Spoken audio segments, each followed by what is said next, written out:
Welcome to the Galen Trombley Show. Be sure to subscribe, review, and share the episode. You can follow me on social media at Galen Trombley. I hope you enjoy the show.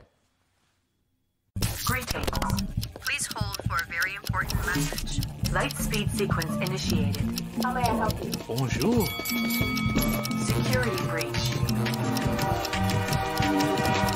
The truth shall set you free. Awesome. It's a miracle. Stabilize. 3, 2, 1. Mission complete. Thank you. Have a nice day. Oh. Yeah, this is what I'm thinking it's going to be. This is what you're primed and ready for. Yeah. So, hello everybody. Wrong way. Okay. All right, everybody. Welcome. This is episode 241 of the Galen Trombley Show. My guest today, I believe he actually was supposed to be 1 or 2 ago. I had to cancel on him. I was feeling like crap one day, and he graciously rescheduled. So our guest today is Matt Medeiros. Matt, actually, I'm not going to give a quick background. You're going to give the background. Matt, welcome to the show. Thank you. Thank you for having me, Galen. Now you can do the background. All right. A little bit about me. Born and raised in Saranac, New York, the gateway of the Adirondacks, as I like to call it. I've run pretty much my entire life. Big fan of sports. I coach at Saranac High School, cross country and track and field. And I am the owner of Spartan Running Company and president of the Northern Lights Track Club. So that's where Spartans came from? Spartans came from, I'm the first ever Spartan race winner back in 2010. Ever? Ever. Like not just local, like ever? Ever. Where was that held? Vermont? It was held over in Essex Junction, Vermont at the Catamount Center. Like the original Spartan race? Like The very first Spartan sprint race was the very first one, 2010. So are you like on the Hall of Fame now at the Spartan? You must be. I'm on their website as the first winner of the Spartan race. That's wild. Yeah. So that's where the Spartan came from? Yes. Or has stayed with it, and now your new mascot? Yes, it's now the new mascot of the Saranac Central School, and I'm excited for it. This is full circle for you. It really is. So okay, I did not know that. Sorry, keep going on your background. I'm going to look some of this stuff up. So I am a semi-professional runner. I have ambassadorships and a sponsorship for products. Mm-hmm. I've run 11 marathons, numerous half marathons, 5Ks, 10Ks. I'm a race director of the Run for John, which has been around for 33 years. Mm-hmm. So running has been a big part of my life. Where did that start? That started with my father. He was the track and field coach and cross-country coach at Saranac and still is the cross-country coach. Okay. He started back in 1991, I think, fall of 91. And I played sports growing up, soccer, baseball, basketball, and I just didn't really enjoy them. I was good at soccer and basketball, but I just enjoyed the individual aspect of running. So are you? I don't run, but I love playing golf. So I had like an individual aspect as a kid. I still play, but like back in the day, I was played more, a little bit more serious about it, more maybe competitive on it. I gravitated more towards team sports because I liked my buddies and stuff. But I did like the idea of like it's all on you, and you kind of have to be like keep everything in control and figure it out. And there's really no, you can ask different sports. Obviously, golf's a little bit more. Not as reflex. There's no reflexes in golf. You know what I mean? You have to swing, yes, but there's not. It's not like a ball's being shot at you and you got to move. Like you dictate the speed, you dictate what happens. Yeah. Racing is like similar, but you still have to react to stuff, especially if you're racing people. Yes. So where does it when you have the two? What gravitates you towards the individual sport? I've just always been kind of pulled towards that individual because of my personality. Where I grew up in Saranac as a young child, I was in the middle of the woods, and it was pretty much just me and my sister growing up. We had neighbors who were about a quarter mile down the road who actually went on to be very successful runners themselves. But we really didn't have much else other than, hey, we're going to run a lap around the house, time me. And that's kind of where it got started. Did you have trails and stuff to the woods? We did, but as a young kid living in the middle of the woods, my parents were like, no, you just kind of stay close. Yeah, yeah. So, So what's your first memory of? Was that your first memory of running in general? Just kind of like horsing around as kids? yeah, it would be my first memory of really enjoying the sport and the activity of running. And then what was your first, I guess, foray into? I mean, did you start racing? Did you start doing it for fun? Did you start doing it for exercise? Like, So I'll be honest with you, I did not like running okay, until my sophomore year of high school. So as a kid growing up, my father would do the local fun runs, primarily at Beekmantown High School, and he would drag my sister and I along, and they would have the half-mile, quarter-mile distances for little kids, and we would do those races. And they were fun. I had a blast doing them, and I just kind of enjoyed the racing more than the actual running part of it. okay, My sophomore year of high school, the summer before, I decided that I was going to go to a cross-country camp.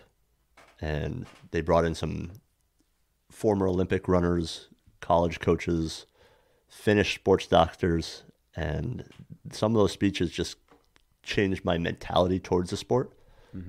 And ever since, I've just kind of been like, okay, this is what I want to do. This is what I enjoy. So what part of running is the like, obviously you have the training, you have the practice, you have the race day, you have like all the different styles, or I guess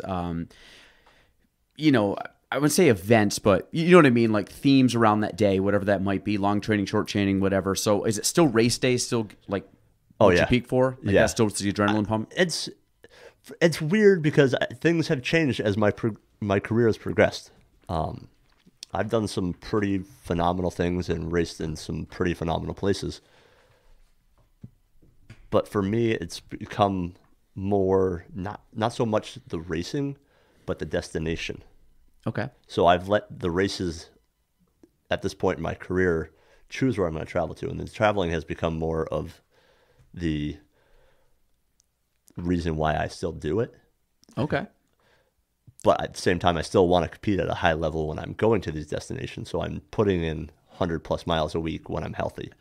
So you're not, I mean, it's not necessarily like I got to run the Boston or the New York or, whatever marathon every single year. It's more like, hey, I haven't done this race before. Let me go check out, make a little vacation out of it. So right now I'm on this kick where I want to do the 6 world majors. So that's... And can you list those? Yep. That's Boston, New York, Chicago in the U.S., and then Berlin, London, and Tokyo internationally. Okay. And I have done 4 out of the 6.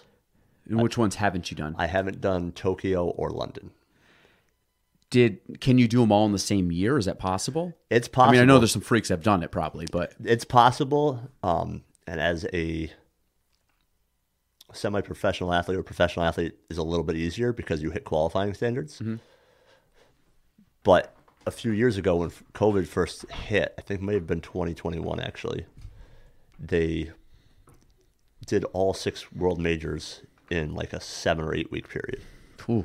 And there were several people who did all 6 races in that period. So marathon running, and I guess what's the difference between those marathons and then the Vermont Marathon or Adirondack Marathon, or like more like local, smaller? Because there's marathons that happen all the time. Yes.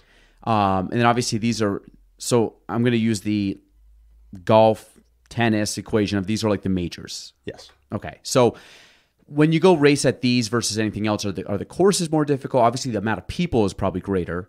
And I'm sure the bells and whistles at the race are cool, more cool. You know what I mean? It's more publicized, more foot, just more resources at those. Yes. Does something jump out to you as that makes them different? Is it just that? Is the race similar? Does you find the race harder, more challenging? Well, most of the courses in the world majors are fairly flat.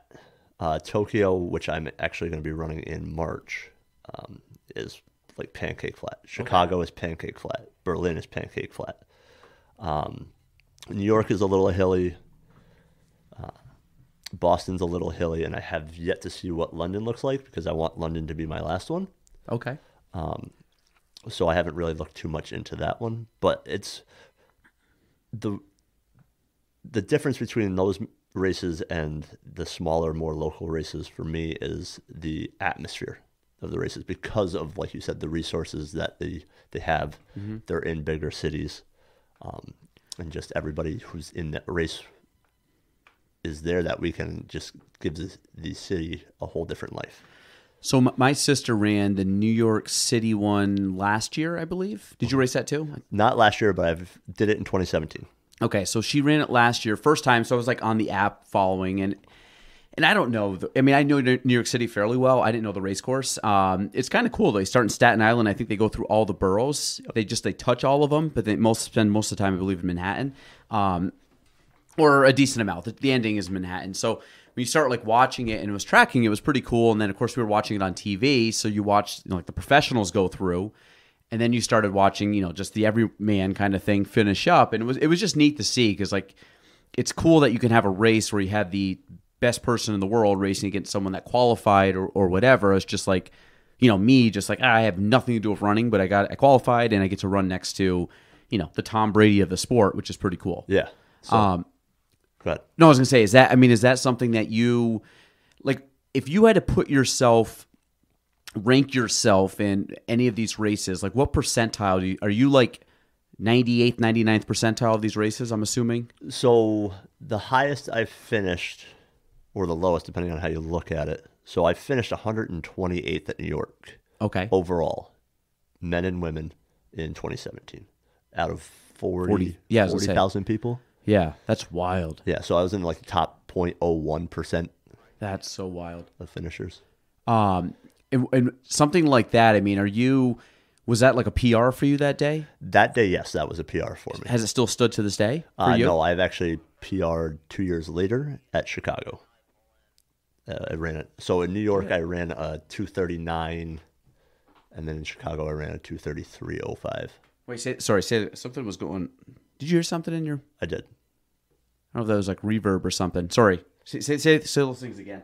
So in New York, your times, I mean. Yeah. So in New York in 2017, I ran a 2:39. I think it was like 47 or something like that. Ooh. And then in Chicago, I ran a 2:33:05. Wow. And where did Chicago put you? Was that higher? Chicago, I think I finished 168th or something like that. That's still so impressive. Yeah. So that day was like a perfect weather conditions day, and the women's world record was actually broken on that day. So what would you consider perfect conditions? Mid 40s, a little bit overcast, maybe a little bit of rain would be. Really? Yeah. So a little bit cooler then. Yeah. So like 50s, 60s, that's too hot? For me, yes. Wow. Because I see some people like, fairly cold weather out, and there's people running around with like no shirt on, just like, and I'm like, it's kind of chilly. I get it, like your body warms up and stuff, but like, do you start off like straight up no shirt, just shorts, just taking out the gate on a day like that, or do you warm up and like drop layers, or do you like, I don't know how racing works. I mean, there's not a lot of time for you guys to drop layers. You guys are pretty much just sprinting. With the racing part of it, we're allowed to wear throwaway clothes. Yep. To the race start, and then as the race starts, whatever we don't want with us, we throw and donate to the local, whatever they're donating to those clothes to. Usually it's like the Boys and Girls Club. So you just throw it to the side of the track, and just throw it to the side of the start, and gun goes off, and off we go. Oh, so once you start, you can't take clothes off. You can. I've done that before. It takes up energy that you could use during the race. So I normally just try to keep what I'm going to want on for the duration of the race on once the gun goes off. And what's your outfit? Like, what are you wearing? Tank top? You wearing like long sleeve? It depends on the day. Okay. And my mood. So usually the bigger races, I just go tank top, either compression shorts or like the short, really short, like 2-inch inseam shorts. Yep. That you see the professional runners running. I tend to wear the arm sleeves just on a chillier day because they're easy to take off if you want to take them off. Mm-hmm. And then compression socks or sleeves on my calves just because those tend to tighten up a little bit late in the race. So when you're running, I've never done a marathon. I'll be honest. I think the farthest I ever ran at one point in time might be 3 miles. Like I've never been a runner. Played soccer. I say I ran enough during soccer. So, but if you're running, like what are you thinking of like going into a race? Like, what's your mindset going in? Because again, you're not just trying to finish this race. You're trying to do a certain time. You're trying to like accomplish certain markers, I'm assuming, right? Yeah. So my goal is to go sub 230 at some point before I'm done with my competitive career of running. So is your expectation every time you line up 230, or are you just kind of like, I just don't have it. I'm not peaked out. I have a nagging injury. Like So I ran Berlin in 2021, and I was in shape to go 223 if everything went right. And that's the thing with marathoning is it's such a long race that so much can go wrong. Weather, nutrition, your stomach's not agreeing with you, you're overheating, so many factors. But yeah, so I don't know where I was going with that. Well, like I said, like, what are you thinking of? When you line up? Yeah. So what am I thinking about? Yeah. So it depends on the race. Most of the world majors, I'm all for. Like I'm going sub 230 or trying to go sub 230 every time. If I'm in a local race like the Burlington City Marathon, I'm really not there to run a fast time because I know it's not a fast course. I'm there to Meaning like hilly and stuff? Yeah, it's a little bit more hilly, not conducive to running 230. And usually it's on Memorial Day weekend, which every year seems to be ridiculously hot. So, like I said, I guess it really depends on the race. But every time, like all the world majors, like the first time I've run them, I've trained to try to go sub 230. Boston. So it's like a full send. You're going for it. Oh yeah, I want to have my PR be 220 something before I.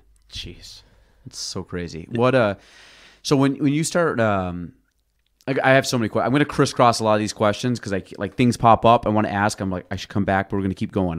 We're going to come back to them. Yeah, this is going to go all over the place. Yeah, we're just having a conversation. We're going to touch base on like the problem is I got to start writing these down because I'm like I got to ask them this. But when you start off training for. So let's just take Tokyo. Okay. Is that your next one you're doing? That's a world marathon? Yes. Okay, so we're now, what would you say, March? So we're about 6 months out right now, 7 months out? So have you started, quote-unquote, training for this? Unfortunately, no. Okay, so what would be a normal training cycle, or when do you start, actually trying to periodize or whatever for that? So I usually go with 20-week build-up. Okay. For the majors when I'm trying to go sub 230, but right now I'm injured. Okay. So I rolled my ankle at the beginning of the summer. Took all summer to finally get an answer, but verdict came back last week. It's a stress fracture in my tibia. Ew. So I haven't done any running all summer. I've been on the bike for the last 4 weeks. The doctor told me to cancel the 2 fall marathons I was supposed to do, which were going to be sub 230 attempts.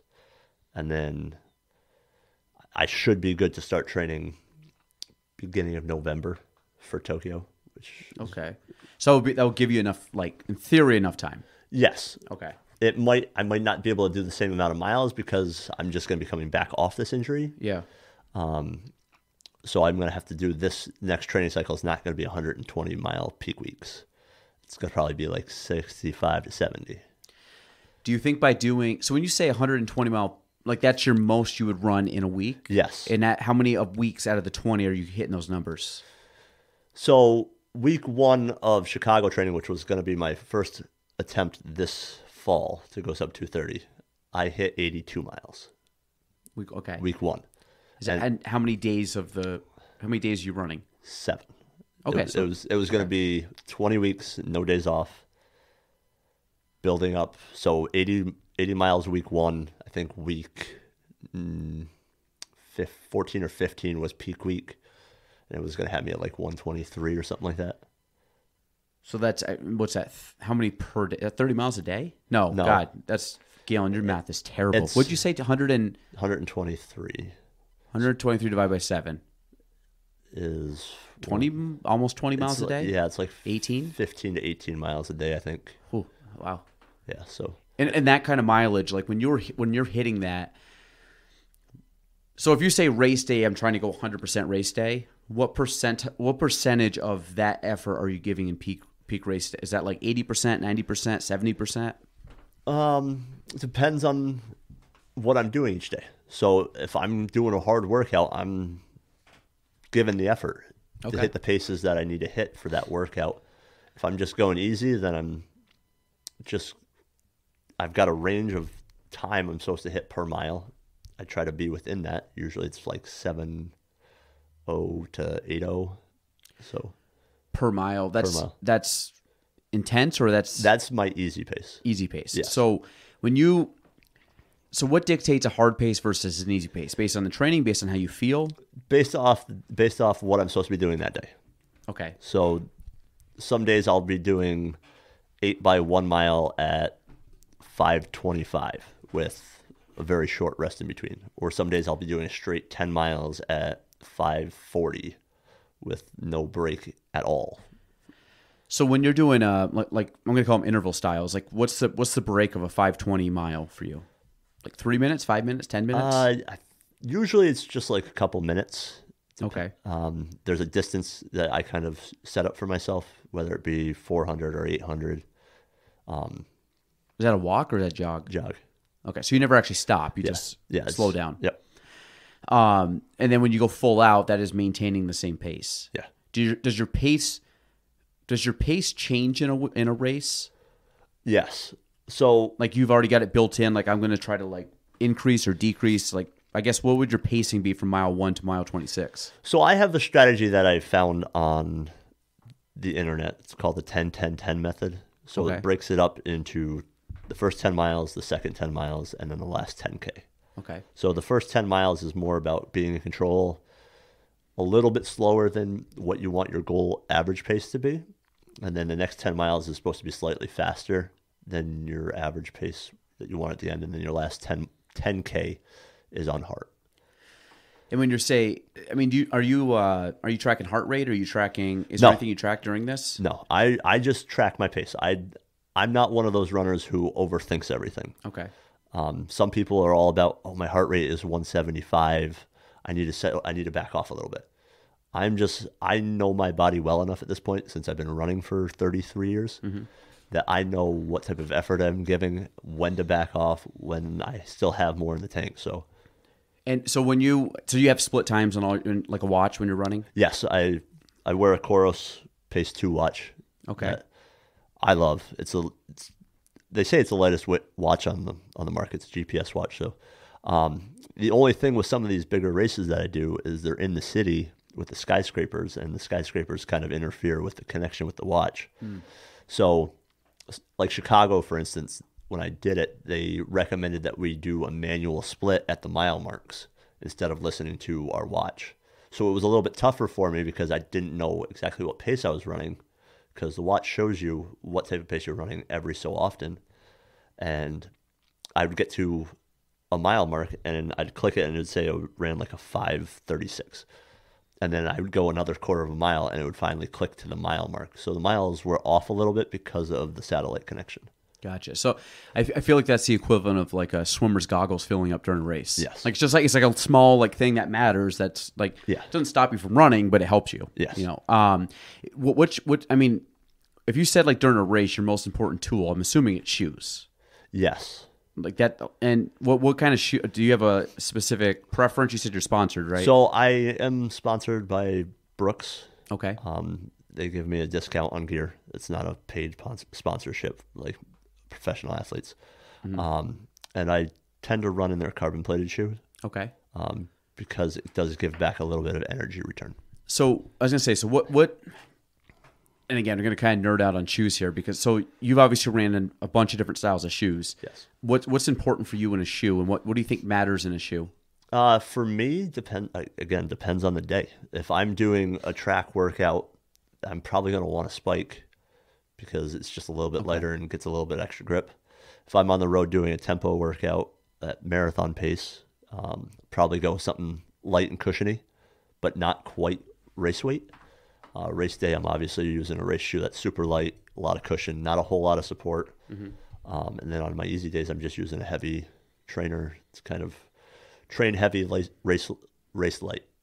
Okay, and when you race, does it like if you're racing in a light shoe, if you were to train in that shoe, would that potentially maybe trigger shin splints or trigger something because just it's not, like you said, the support's not there? Yeah. So it's kind of like it's a small blip on your racing radars. Like you can make it, You can use these for a day and be fine. You use these for weeks on end, you're hurting. Yes, because the race shoes are super, super cushiony. Again, with the carbon plate that gives a little bit of energy return with every step. So you really want to have more support on your training days. Some days when I'm doing my speed workout and I'm on the road, I'll use my racing shoes just because they're meant for the road. So it all really depends on. Is there a this might be a weird question, but is there a specific surface you like to run on, or is it always on just like concrete, like blacktop? I am all over the place. Okay. So I ran track and field in high school. Obviously a rubber surface. Ran cross country of trails, dirt, grass, and then I've now kind of gone more into the road racing because it tends to happen as you get older. You find that you don't have that same foot speed you once had, and the longer the race, the better. So in training, like when I'm healthy, I'm all over the place. Like one day I'll do trails, the next day I'll do a track workout, the next day I'll do an 8-miler or 12-miler, whatever the case might be, on the roads. Is that more for training or more just keep you sane? Like like, you know what I mean, to change it up a bit. It's more to keep me sane. Okay. Because for me, if I run the same route every day, it just gets super boring. So there's days where I'll travel to Lake Placid and run in Lake Placid just to do something different, or I'll travel to somewhere I've never really run before and just get lost. And you just run based on what your watch said. So you're like, I got to run 15 miles today. You just kind of run until you know to turn around and come back or whatever. Yeah. So I try to do loops instead of out back, because that also mentally just breaks me down. Yeah, makes sense. So I tend to park somewhere, and like I said, I just go get lost. If I'm running trails and let's just say I'm at Point of Rush, I'll just try to hit all 3 points and then some of the intertwining trails there. And if I'm a little short, maybe I'll go out on the road just to finish it up. So you're always trying to hit a distance for the most part. Yeah, everything's about distance when I'm marathon training. So when you, so I guess the peak wise, like you said, if you go up to you peak in week 14 and 15, so then you taper down for about 5 weeks? It's usually 3 or 4. Okay. So I may have been off with the... Or you said 16, my bad. You said 4 months. Yeah. Like 16, not 20 weeks? I do 20 weeks. The first 4 weeks are just base mileage. Gotcha, okay. So when you're trying to kind of taper down for the race, like what does that look like? Like how many miles? You sub 10 miles? No, it just slowly drops each week total. Okay. So once I hit peak week, the next week after that might be like 108, and then like a 92, and then the last week or 2 going into the race would be like 70, then 50. Do you ever run in a day? What's the most you run in a day leading up? Do you ever run over 26? 24. Okay. I've never, in any of my blocks of training, have gone over 26 on a training day. What's the purpose of a 24, not a 26? Just to it's more of a mental thing for me, to kind of make sure, hey, I can get to 24. Gotcha. I've only got, hopefully, no more than... And then at that point, I'm assuming the momentum and the people and everybody else kind of carries you. Yeah. If you haven't bonked at that point, because there's a lot to marathon racing that, again... can play factors. So last year, like I said, I watched the London Marathon. Guy goes out super hot and forgot his name, like fairly far ahead. You probably watched this. Guy just bonks out. I forgot what mile. I want to say it was like maybe mile 18, 19, 20, somewhere in that range. Are you talking about New York? Yeah. Yeah, so that was a super... You know what I'm talking about? He literally just fell on the ground. Yeah, that was in New York. Yeah. So I was there that day because I have athletes who were running that race. And when he came through, Do you know who it was? I don't know his name, but he was on... I think he was from Brazil. Something tells me he was from Brazil. Yes, he was. You're right. And he just went out super hot. And for me... I think he went out. I don't think he won. Or I don't think he finished it. No, he didn't. He dropped it, I think, 19 and a half or something like that. Yeah, Chibet. He was the guy that won it. I remember him. Yeah, he won. 208. Yeah. And that's the slowest, in my opinion, that's the slowest out of the 6 world major courses. And the winner's still running 208. Wow. Yeah, so the guy who dropped, he came through. I was standing at mile 12, and he was minutes ahead of second place. Yeah. Minutes ahead of second place. And I thought maybe it was somebody in the non-binary division because they started early. And later found out that he wasn't in the non-binary division and had collapsed at 17 or 18, whatever, 19 and a half. This guy. Danielle Nascimento. Yes. Yeah. I mean, he's good. For sure, he's definitely good. I think he just got a little ahead of himself because I think he felt maybe the weather was in his favor that day because it was like 75 on November 5th or whatever the date was, which was extremely hot for New York City. Absolutely. And I had athletes come by me at mile 12, and they stopped and were like, there's not enough water out here. I was like, okay, take your time. You're here just to finish at this point. Because these are not ideal conditions. You're here to get the medal, get your star for the 6 world majors. I was going to say, so your expectation changes based on weather. Yeah. Okay. Yeah. So could you potentially go into Tokyo and be like, there's like a monsoon today. I'm not saying monsoon, but you know what I mean? Like some like very off weather day, or it ends up being 80 out and you're like, I'm struggling. Yes. And then you just be like, 230 is not in the bag, but I could run a 250 and be happy. Yeah. So the first time I ran Boston, I felt I was in low 230 shape. Okay. And that was 2016. And the days leading up to it, once we got to Boston, they were like, weather's going to be in the 60s, maybe low 70s.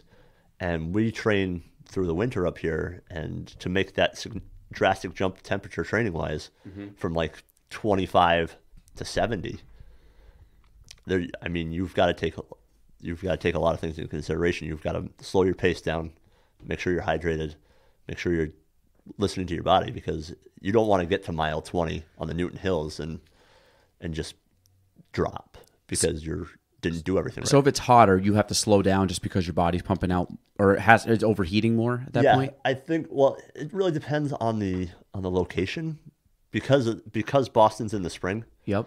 And we're a northern state, the weather's colder. So we're used to colder weather. If you can't acclimatize yourself to 70, you've got to do certain things to kind of make sure you complete the course. Because being my first Boston, I was like, I don't want to not finish because the history of the race. And for me, that's part of why Boston is so special, is because it's the longest running road race in the world. Or maybe it's the longest running marathon year in and year out in the world. It's 128 this year coming. Yeah, it's wild. So the night before, I had plans to kind of run 5:45 right from the get-go. And then seeing the weather, I was like, all right, I got to do something different. Maybe I slow my pace early to like 6:05 and see how I feel once I get through the Newton Hills. And if I'm feeling good once I get through the Newton Hills, then maybe I'll start going. Got to the Newton Hills, and it was still super hot. Still, this is like mile 20, you said? So the Newton Hills are mile 16 through 20 or 17 through 21. And they're relentless, because they're not bad hills. It's where they fall in the race, because the first 16 miles is rolling downhill and you just beat up your quads and your hamstrings, and then you have to climb for 4 miles. So that was my thought process the night before. Okay, if I can get to the top of Heartbreak Hill, which is the infamous hill on the Boston course, it's the last little climb, and feel good, then I know I've got about 2 miles downhill, and then it's flat for a while leading to Boylston.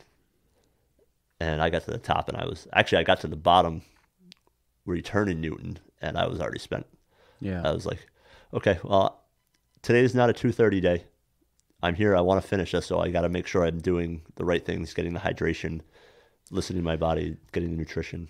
And when you say finish, I mean, I'm assuming you mean finish at what standard you've set. Like, you're physically going to finish, right? Yeah. So, like, you could have slowed down to an 8-9 minute pace and you would have finished fine. Yeah, I would have finished fine, but I still at the same time want to run as fast as I can. Yeah. Because like I said earlier, like, I want to go to these races and finish as best I can. So you mean finish, meaning I don't lower my effort? Yeah. Gotcha. So, but listening to my body and making sure that I get to the finish line. Because if I say, okay, well, if I back off, maybe 6:05 to 6:15 is still too fast. And I just kind of listen to my body and just back off a little bit each mile to make sure I get to the finish line. So what's the pace you need to get under 2:30? You said 5:45? So 2:30 is, I believe, 5:43 per mile for 26.2. Okay. So you'd want to start around 5. Like what would be, how would you split that up? Like in a perfect race, what would you be splitting? So I would probably go 5:45s through 10, and then try to go just under 5:30 through the next 10, and then hope I can hang on for 10K. Wow, so you'd be cooking on the second 10. Yeah. So what's a race pace that you're comfortable running? Like if you, I guess like a half marathon, like what would be your pace on that? So my half marathon PR is 5:27 pace or 5:25 pace. Wow. I haven't really raced a half, like, because most of the halves I race are during training and they're just a workout. So I'm running at a certain pace instead of just all out racing it. Gotcha. So for you to go under 5:30, when you say like what puts you in I'm under 2:30 race shape potentially? Like at what needs to happen there, or what do you have to feel as an athlete to be like, okay, this is I feel like I can do it right now? It's the workouts late in the training block. If I can hit certain paces and feel good, then I have a feeling that I can run fast. Did you play, obviously you played sports and you did running. There's a couple times in my career, again, this is as an ex-athlete, middle of the running athlete. So again, take it with a grain of salt. Not your level of running shape. So there was a couple times where I felt, for me, this is Galen comparing himself to old Galen. There was times where I'm like, I feel like I'm in the best shape of my life. I've had that happen, or best shape. I feel like I'm in like a different in shape bracket, if that makes sense. Like, yes. I've like unlocked the door and I'm like at the next level for me, where I'm like, you know what? I'm just way better than I was a couple months ago. Yeah. And I've only had a few of those moments. Some of them, depending, was more like high school. It could have been like how I was running, my breathing. Later, it was more of like general fitness. And so there's certain points where I'm like right now, I'm like not good at all, but not consistent working out. But there's probably, like I said, 5 times maybe in my life where I'm like, I feel like I'm in really good shape right now. Like, how often do you get that? This is on the Matt Medeiros scale. Every time I'm really training, like I can feel it probably about week 8 or 9. Okay. That I'm starting to get in shape. And by peak week, I feel like with each training block that I've done, I've gotten in better shape. And your confidence gets more or higher? Yeah. Okay. So you like wake up and you're like, I'm a little more excited to run, or what can I accomplish today kind of feel? Yeah. Okay. Yeah. So with Berlin in 2021, like I felt like I was in really good shape about 6 weeks prior. Really, really good shape. And then... Is that too early for you, or is that good? It's maybe a little too early. Okay. But in the first few days of 2021, I hurt my knee, snowshoe running. Okay. So I am a world-class snowshoe runner. I've been all over the world for that. Wow. So I was running up the new land trust in Saranac with some former high school athletes of mine. And we were coming down a hill and my knee locked up and I felt that clunking noise of 2 bones clunking together. Yep. And it fell and immediately went worst case scenario. I just tore everything in my knee. Like, I'm going to need to have surgery. I'm going to need to have rehab. I'm not going to be able to run Berlin. And fortunately, like, everything ligament and tendon-wise was good, but I chipped off a piece of my tibia plateau. Ugh. So I didn't get the first 4 months of 2021, I didn't get to train the way I wanted to. But then once I got into training, like, it really ramped up quick and I could feel like I was getting in shape. And then about 6 weeks prior, I was just doing an easy run and I could just start to feel some tightness in my left hamstring. Yep. And it just kept getting worse every day. And then to the point where 10 days prior to the marathon, I just stopped running to let it heal up so that way I knew I'd be able to perform well at the marathon. So, again, snowshoe. I've actually heard of snowshoe running, but I mean, I'm not very. What is that sound? No idea. It feels. I feel like somebody's got a walkie-talkie somewhere, and you might be picking up some of that static. I've never had that in my life. I feel like I'm on the old school. Remember as a kid, like you would turn like different radios and like you'd hear like a truck driver on it, and you're like, oh shoot, go to like go channel 5. Go channel 13. Yeah, just get out of here. Yeah. What is that? I think. You got a car in the corner. You got somebody trying to get in another car. It's like clusterfuck. You know what that might be? That sounds like it could be the city police. Wow, you hear that? Yeah, that sounded. I wonder if that's picking up. I don't know if you can hear that, folks. They're like, it sounded like somebody was getting into somebody's car on the corner. It sounded like some. I've never. That is weird. You might be picking up some channels that you shouldn't be picking up here. Matt, I've done what was this 241 episodes. I've never heard another person talk in my ear like that. Yeah, that was pretty crystal clear too. I wonder if that picks up. I'm gonna have to re-listen to this. Well, folks, if you heard that, I don't know what it is. So snowshoe running. They're probably hearing our conversation. Like, who are these idiots talking about snowshoe running? Snowshoe running. Like so you run something like that. Yes. So when you're running so these are a little bit smaller snowshoes. These obviously aren't the big, the what is it, like the wooden? Yes, they're not that large. So the snowshoes we race in, they have to have a minimum surface area of 121 square inches. Okay. Which isn't very big. So I have a size 12 foot, and are they your heel out like that the whole time? Yes, they're meant to kind of flop like that up and down. There are some snowshoes that are heel locked. I actually have a pair, so they feel like they're not even on your feet. But they're the size of them, the tip of the snowshoe is probably 2 or 3 inches in front of my toes, and the tail is probably maybe 2 or 3 inches the back of my heel. So they're not very big snowshoes.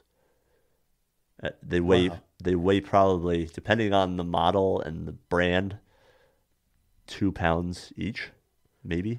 Tops. So it feels fairly heavy running with them. Yeah, there are some that are out there that are like a pound that you don't really even feel. Does that include the shoe, or is the shoe separate and you lock it in like a ski boot or something? You just wear a normal running shoe. And okay. There are bindings, or you can direct mount the snowshoe to your shoe by screwing it on, and to just make it that extra a little bit lighter, because the binding weighs, I don't know, 0.12 of a pound or whatever. So yeah. I mean, is this? I was gonna say, so snowshoe racing, is this something that, do you enjoy this more than running on the road? I enjoy going fast is what I enjoy doing. Okay. So this wouldn't be as fast. This is definitely not as fast. It's a different type of workout. I enjoy it in the winter because it allows me to get off the roads for safety purposes. Off a treadmill. And off a treadmill. Yeah. Like a treadmill, I don't like doing it. I'll do it if I have to, but treadmills are not fun. So again, I go up to the new land trust living in Saranac. I go up there 2 to 3 times a week just to get my easy miles in the winter. Your heart rate jumps super quickly. You get your body temperature goes up just as quick. So you've got to layer up to be able to kind of take clothes off. So I was gonna say, how many miles would you run in snowshoes? Just like training or having fun? Depends on what I got to do that day. So I have introduced the sport of snowshoe running to my high school team, and in the wintertime when we're running indoor track and we're limited to what we can do, I bring them up there 1 day a week during the week to kind of get out of the school, off the hallways. We're not running the same road every day, just to give them something different. And what I do with them is I try to do something fun depending on how much daylight we actually have. So we play what I like to call manhunt. Okay. So I have them partner up for safety purposes. So that way, if somebody were to get lost, at least they have somebody with them. Yeah. Yep. Because it's you could easily get lost up at the new land trust. So then I'll let them go out 2 or 3 minutes in front of me, and I'll start just tracking them down, looking at where their snowshoes went, almost like I'm tracking a wild animal. So, like when you guys go out and run those, I mean, are you doing like, is 5 miles a lot? Is 10 miles a lot? So I have raced a 15K, which is 9.3. I think the farthest I've actually run in snowshoes is 14. And I'm like, is running 14 in snowshoes the equivalent of a full marathon in sneakers? I would say not quite. I'd say closer to like 20 miles. Okay. So it's pretty like similar. You know, I mean, it's different obviously, but I'm saying it's not like super different where it's like it's twice as hard as something.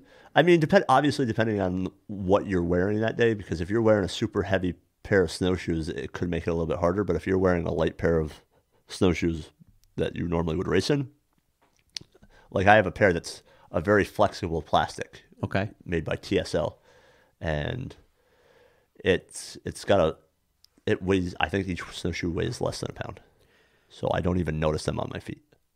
Wow. And now, what about the strike? How's the strike compare? My running form doesn't affect how I strike on snowshoes. Like it's. I mean, do you feel that like the heel coming and hitting, like, or does it pretty effortless? It's pretty effortless. You don't really feel it. Again, it's really about how your running form is, and I like to think I have pretty good running form. Mm-hmm. So the tail of the snowshoe hits the ground first, and then your forefoot hits, and then your heel kind of hits. So this person right here, like form-wise, is that a pretty good running form? Yeah, that's a really good running form, especially for snowshoes. So what would you? Because the thing I'm looking at here, and again, I know my running form sucks, but this right here, like it looks like his torso is very, very straight. Yeah. And is there any, like, what other technique are you looking? Because that's the main thing my eyes get drawn to. But like, what's the main things that you'd be looking to in, I guess, just the form of this runner, or what would you consider good running form? So I like to say that good running form, you have as a distance runner, you have a slight forward lean, not a whole lot. Okay. Upright is good, just because you're not putting a whole lot of stress on your lower back. Mm-hmm. And then you don't want a whole lot of knee drive. What that person right there has got is pretty good. So I'm gonna I just want some like running. Yeah. So you see how this one right here, This red one? Yeah, that red one. It's not a 90-degree angle. Okay. It's more like maybe 85, so that you're kind of pushing yourself forward and not fighting. So when it like lean forward, you're not leaning from the hip. You're kind of just your whole body. Yeah, your whole body is kind of leaning. So you want like the foot you're pushing off from. You almost want to be as straight as you can from toe to head. See how he's kind of. And you're talking about the trail foot. Yeah, the trail foot there. Gotcha. So again, the four things you hear, it says posture, arms, bent knee, landing, and then high cadence. So when you're looking at running form, like when you say the slight bend, so this guy almost looks like his body's like falling forward. Are you almost like falling into your stride and like letting just your legs I say pull? Like I've heard people talk about pulling the road with their feet. I've heard. So you don't, like I said, you don't want to lean too far forward. That slight lean that guy's got there is probably exaggerated a little bit. I mean, for that person, it might work because everybody's different. Because you see that guy, he's a little bit more upright. I gotta find. I want to see a real person. Okay.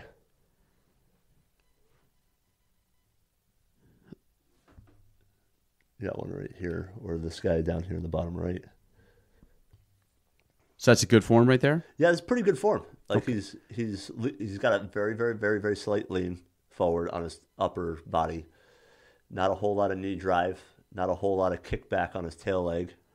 So when you say knee drive, what's knee drive? So it's the point of what you like getting your knee up when you're coming. So his lead leg, you don't want your knee too high. You don't want your hip at 90 and then your knee at 90, unless you're a sprinter. Gotcha. Okay. So as a distance runner, you want to have maybe a 45 at your hip, at most. Okay. And then maybe. And that's it's hip down to your front leg. Is hip, that hip angle? to knee. So that where your hip joint is, you want to kind of be 45 degrees headed down towards your knee. And this is when it strikes, front knee strikes, or on the way down? So on the way down. Gotcha. So as you're coming down, your leg is just naturally going to kind of straighten itself out. You want a slight little bend in the knee. Okay. Because the body's meant to kind of spring forward. Okay. With the muscles and everything. So the one thing on that guy I'm not a fan of is his left arm kind of looks like it's coming across the front of his body. Okay. As long as it's not overly exaggerated, a little bit of crossover is fine, but you don't want to be twisting side to side. Okay. That's just energy that you're wasting. So your torso stays very straight. Yeah, you want to keep your torso very straight. Do you focus on that? Like don't move? Or like a point of performance kind of thing during a race? Yeah, so I don't focus on it a whole lot. In training, I do. Like I'll do a lot of core workouts. Gotcha. Just to kind of make sure that way on race day, like everything is stabilized. Yep. So that way I'm not having to really focus on, okay, am I twisting? Yep. I can just run naturally. When you talk about the kickback now, so we're talking about the lead foot. So how far back does someone normally? So I've seen people who actually kick their butt. Yeah, I feel like I see like professional runners, and I feel like they got a big Yes. kick. So they've come out in the last handful to a dozen years, whatever the case might be, saying that you don't want to have as high of a back kick on your push-off leg. You want to be pulling more up with your hamstring. That looks like decent form. Yeah, that's pretty good form right there. Okay. And she looks like she's going to land on her midfoot, which is ideally where you want to land because the arch acts as a spring. Yeah, so talk about that. Sorry, you finish up the trail foot thought, and then So do the I had strike. a friend in high school who was a pretty good runner, and again, everybody's different. So his form worked for him, and we didn't really want to change it. Or my dad, who was our coach, didn't want to change it because it worked for him. But like I said, they found out in the last dozen years or so that you kind of want to have your hamstring coming up, so you're kicking more underneath your torso than behind you. When you say kicking, you say kicking underneath, you're talking about like pulling the ground back. Yeah, pulling when your leg comes up, you want to have your foot almost underneath your torso instead of behind you. Okay. I'm trying to think as like you're running, like, but I don't. I've never had proper running training, so like when I'm running, I'm just like, I'm not thinking any of this stuff. But I know there's such a technique here. I think I've had every single who coaches right now at Saranac. Track and field. Chris Verke. And Brittany Swartz. Does Mickey do it at all anymore? Oh yeah, Mike Castine is our throws coach. Okay, so I've had 3 of the 4 Saranac people on. Yeah. So Verk was telling me about some running and training. Obviously, he's more like short distance and stuff, but the technique is just incredible when you start to like really dive into it and know the nuances and all the little intricate things of it. There's more to the running form when you're a sprinter. Yeah. Than there is to a distance runner, because distance runners, you can tweak the form a little bit, but you really don't want to change a whole lot what works for somebody.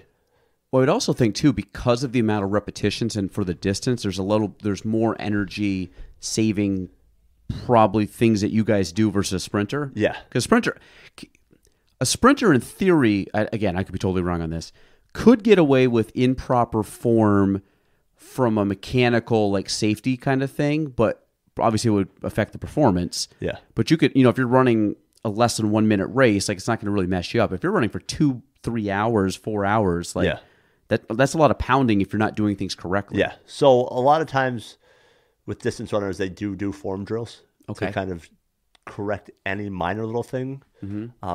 But as a coach, I'm not a fan of trying to correct a whole lot in somebody's form because you're born to run that way. Let's say there's something is there something that you do that you're like, probably not the best ideal thing, but I do it and it doesn't really, like, it's not worth it to change. Yeah. So for me, I'm always kind of looking at my shadow when I'm running to see if there's anything I can kind of tweak. And I don't know why, but I kind of have a little sway in my stride. So I just kind of sway back and forth a little bit. So not rotating, but I'm more not leaning? Yeah, I'm leaning. Okay. And that just may be because I'm pushing off from one foot to the other. But I see other runners and they're just straight. And I'm like, I got to work on that. So I'll spend a little bit of time. Almost like keeping your head still or something? Yeah, keeping my head still, watching the shadow, so that way I can kind of say, okay, my head is still, my shoulders aren't swaying back and forth. The foot strike is pretty symmetrical, and I won't do it for too long because for me, I don't want to kind of injure something. So if you do it in small little spurts, hoping that over time that would change. How that was my next question. Like timeline wise, if you're trying to implement something new, like how long would it take that it becomes a habit or becomes just ingrained? Where you're like, I don't have to think about the head motion anymore, or the leaning, or So when I was running at Plattsburgh State, we used to do form drills all the time, and it didn't take me very long to kind of change my foot strike. It took me a couple, maybe not even a whole season, because we were doing form drills almost every day. But form drills are only like 5 minutes of our day. okay, But I noticed from high school to college, when we started doing the form drills in college, that I went from a heel striker to a midfoot striker. So go to talk about the foot strike. So there's heel, arch, or mid/arch. Is there a toe strike? There is a toe strike, and you're more up on your toes, and your heel doesn't touch. So that's like a sprinter. Yeah. So what ideally the heel strike is where you want to be, not the heel, the arch versus the heel. Yeah, the midfoot they say is the best spot because when you land with the heel strike, you're putting all that pressure on your ankles, your knees, your hips, which could potentially lead to injury.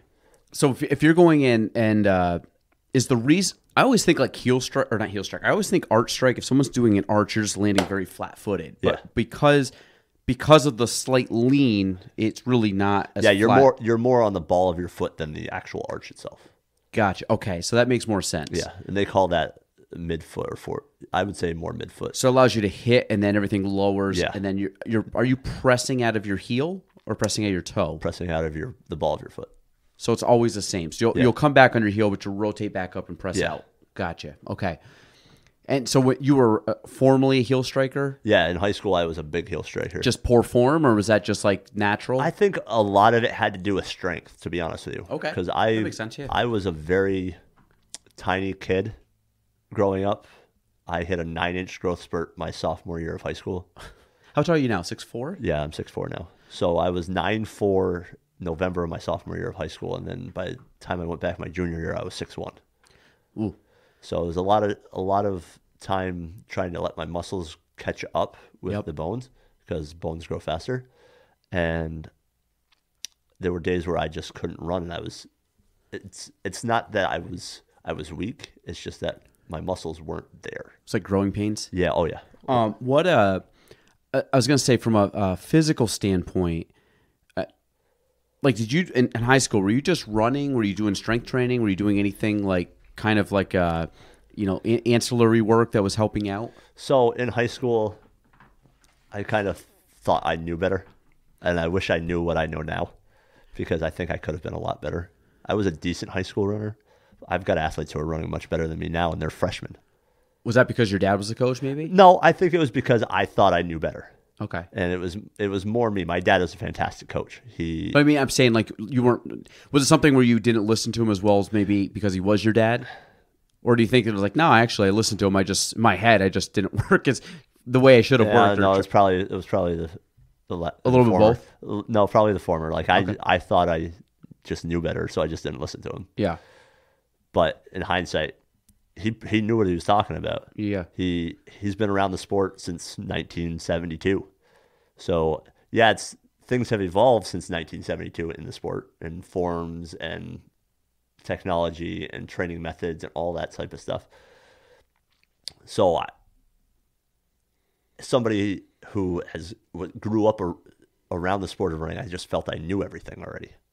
And in hindsight, wish I had listened a little bit more, because I think I probably would have done more strength training, because at that point, I felt that it wasn't necessary. Mm-hmm. So there were days where I would take a group of friends and we would just go play cards instead of weightlifting.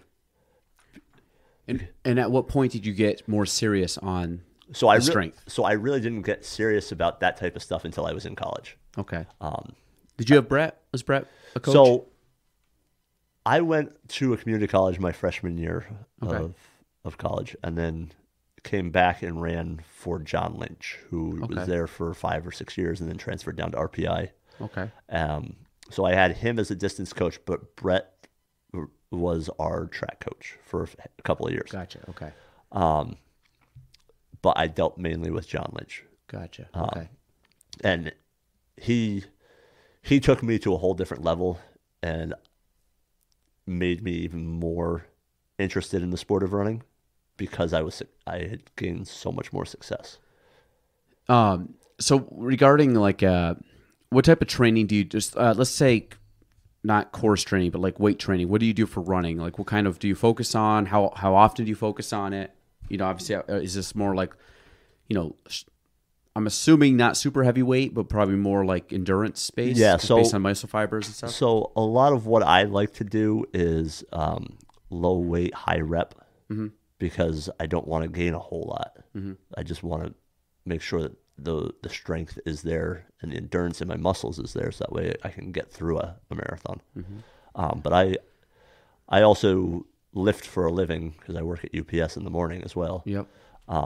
So I'm lifting boxes for 4.5, 5 hours a day. So actually, UPS, a lot of repetitive motion. Yeah. Do you focus on that when you're working? Yes. Okay. Yeah, I'm very all about, okay, I don't want to be lifting with all my back. Yeah. I want to correct form because I don't want to injure myself. Because for me, UPS is my livelihood, but it's not what I want to do. Yeah, absolutely. So I want to stay as healthy as possible so that way I can do the things I want to do. So I was gonna say, have you ever? Because I always funny story. I hurt my forearm like 7 weeks ago, pretty bad. I actually hurt it while golfing, and I'm like, I don't know if I actually hurt it because of golf. So I couldn't figure it out. Went to see John Mahalan. He was working on it, and I still have an issue. And he's like, yep, it's this muscle right here. And he like pressed on it, and it felt like I was going into shock because it was like he hit such a knot. And then I was thinking in my head, what did I do to cause my hand to have like, I mean, to the point it was like shaking, like almost like nerves shaking. Yeah. And it was the only thing I can think of. It was repetition, low weight repetition. And it's going to sound crazy, but this is what I was doing. I was weeding. Okay. I literally was in the front yard pulling weeds out, but you're going down, you're twisting, and you're yanking. So every time I went down and twisted, basically twisted externally and pulled, you can feel as I'm doing that, this muscle is just turning and pulling. Yeah. So what happened was I just overused that muscle, got tight, went out and played golf on a really tight muscle, that muscle, it's one of the muscles you don't want to have tight when you're swinging a golf club. And just completely like shattered my hand. It felt like a gun shot my hand off. Like it was like such a sharp pain, and it lingered for 5 weeks. And then I redid it, and now I'm on like week 2 of like kind of letting it. But it was because of weeding, which is crazy. But it's like this, I'm not a professional weeder. I'm just like pulling weeds out. I'm like, oh, there's weeds. I gotta pull them out. I don't know the best way to pull weeds out, so I'm just like hacking it. And next thing I know, I'm like, everything's flared up in that forearm. It's amazing what the body can and can't handle. Yeah. And how quickly it can heal itself up. Yeah. Because I've been hurt for 11 weeks now. I haven't run all summer. So what hurt you said you broke your ankle, but so I rolled my ankle. I rolled my ankle and it ended up with a stress fracture in my tibia. Like did you roll it running? You just like I rolled it. I rolled it running on the rail bed in Dannemora. Okay. I was just doing an out and back on the rail trail up there because it's flat and soft surface, and about 2 miles in, rolled it internally, kind of. Oh, bent in. Yeah, bent in. Gotcha. And felt something go about 3 or 4 inches above my ankle, and I haven't been able to really run since. So you're like you said, you're riding a bike now. Like the bike, is that just keeping your, is that more for muscle, more for breathing, more for stamina, more for just to mentally say I'm still doing something? It's a lot of different things, because when I hurt my knee in 2021, I went insane because I couldn't do anything for 6 weeks other than work. And at that Could point, you swim at all? They didn't want me doing anything. Yeah. So I just started going insane. And so I found that I need to do something for my own sanity. Mm-hmm. The bike helps with the cardiovascular system without putting a lot of impact on the joints and stuff. Yeah. And I feel like I need to be moving because I've just been always on the go ever since I was a little kid. So, like at this point, you're you're ready to get back running. I've been Probably ready. have been for 11 weeks. Yeah. So when the other thing on like nutrition, so do you have a pretty strict diet? Do you have something you follow regularly when you're trying to peak out? Obviously, there's in kind of game day or race day nutrition, but do you follow a certain like nutritional plan? So for me, when I'm running high mileage, like I do when I'm training for world majors, it's all about just getting calories. Yeah. And it's not cheap to eat healthy when you're trying to get calories. So bag of chips, Oreos, whatever, just to get calories in me so that way I can start healing it back up. Yeah, they're not the greatest nutrients. I will throw some veggies and fruits in there when I can. But leading, like the last 2 or 3 weeks leading up to the race, I'll kind of hone in on what I'm eating and watching for sure. Just because your body's like a car. If you put bad fuel in it, it's not going to run well. Well, I was going to say, if you, you see like these guys that do, triathletes, or obviously everybody's heard about like Michael Phelps and what he used to eat and all these crazy things. I mean, I think that's what people get. Like I remember one time when I was like really tracking like macronutrients and stuff, and I was like I probably tracked it. 99% of everything I ate was tracked for probably 4 months. And I remember I got to the point where I had to keep upping. Mostly it was carbs. You had to keep upping carbs. Like, I don't know, maybe every month I was adding like 25 to 50 carbs a day or something. I forgot what the numbers were back then. I just remember I ended at like, I was eating like 350 carbs a day with proteins and fats, obviously, on top of that. Yeah.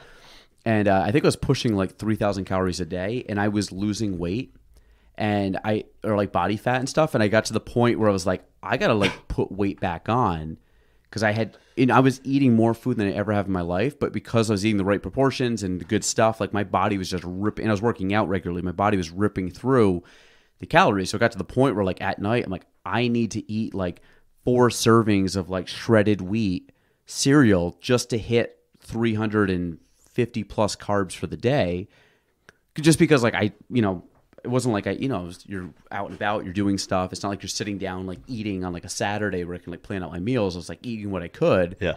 And at night you're like force feeding to get the numbers, but you would eat it and like your mind like, oh my God, this is so much food, and like you're going to gain weight and stuff. And I was losing weight to the point where I probably could have added another 50 carbs a day and been totally fine. Yeah. So I'm assuming you're eating like hundreds of carbs throughout the day. So at one point when I was in college, I think we calculated it out that I needed like 3,200 calories just to maintain my weight. Yeah, that's wild. Or not 32,000. 3,200, yeah. 3,200. So you probably had to have like, what, 4,500 just based on training? In that ballpark? Yeah, probably in that ballpark. So Yeah. and that's when I was only doing like 50 miles a week. Now that I'm doing 100 plus miles a week when I'm... So you eat a lot now? Oh, yeah. Like I'm always eating when I'm not running. Yeah. So I've got a bag of Doritos in my car because I haven't eaten lunch yet today. So I was like, I'm kind of hungry. I'll just grab a bag of Doritos, knowing I was coming here. I didn't want to have a full meal. But yeah, one point I think it was during my first Boston, just out of curiosity, I had calculated out that I had 2,800 calories for dinner one night. Ooh. Just dinner. I mean, can you maintain that? Oh, The yeah. hardest part is like getting food in. Like I don't think people realize when you're training and need to get it in, like that becomes a job. Yeah. Like you're focusing on that every day of like numbers and amounts. And I've always been one to always eat a lot, so it doesn't really feel like a job to me. I feel like I should have actually been eating more. you'd be a Joey Chestnut. Yeah. Sign him up. I've thought about it. I was gonna say you better like hot dogs. So what do you think right now, calorie wise, you eat? Now that I'm not running, like my body is weird because it knows when I'm not running and will tell me, hey, you don't need to eat as much. Mm-hmm. So I'm right now probably just doing enough to maintain weight. So probably 28 to 32. Wow.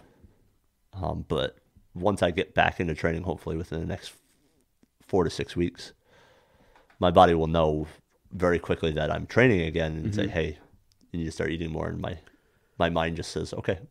So on like race day, you show up, let's say you're at, one of the top 6 races there. Like, what are you eating? Like, because they mostly take off in the morning, right? Yes, they're all in the morning. So, what are you eating night before? What are you eating morning of? What are you eating during the race? What are you eating after the race? So my go-to, it really starts 2 days before. Okay. Is when walk us through the whole thing. So 2 nights before, I'll have a big pasta dinner. Get the carbs in me.